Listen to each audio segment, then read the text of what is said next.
So if we understand basic behavioral theory and we have a restorative lens, we need to look critically at the behavior management systems used in classrooms in both public and non-public schools. Here are some behavior management systems to avoid. Avoid systems that rely on public shaming. When we ask a student to go clip down or go flip your card in front of their peers, that's shaming. Systems with names on the board or cards or clips label students as bad. The rule of thumb here is if it's praiseworthy, make it public. If it's a correction, make it private. Avoid systems that focus on the negative and not on the positive. When you put names on the board or flip cards or clip kids down, you're drawing attention to the negative. Remember, we want to pay attention to the behavior we want and not celebrate the negative or give these students a sense of identity in being bad. Avoid systems that take things from kids. So another element of a bad system is one in which students lose points or popsicle sticks or some other variation for their misbehavior. This can cause extreme anxiety because students never actually know when it's going to be taken away.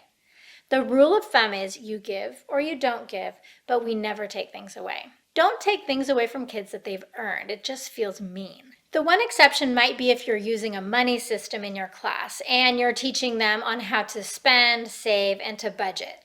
That seems to feel a little different for kids. Avoid systems that have no incentive to get back on track. Avoid systems that are not responsive enough. When you correct students' behavior, ideally you would praise them for getting back on track immediately, or at least within the first 30 to 60 seconds. But many of these systems make that nearly impossible. For example, if you're using a clip up, clip down chart, what teacher in their right mind is going to say to Joe, who is finally on task, "Joe, I see that you're back on track. Great job, go clip up." The likelihood of him getting there and back again without incident is very small. So they don't clip kids up. The bottom line is that all a classroom needs is clear routines and procedures and a simple positive reinforcement system, like a marble jar, team points, those are called group contingencies, or individual points or tickets.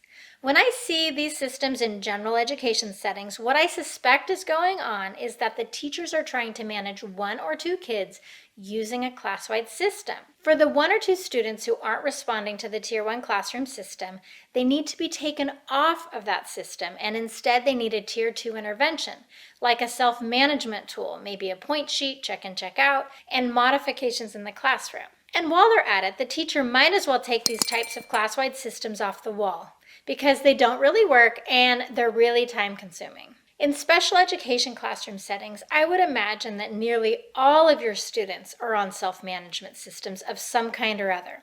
So in the same way, these shaming types of classroom management systems are pointless and best to avoid. I'll end with a favorite quote from Russell Barkley. "The kids who need the most love will ask for it in the most unloving ways."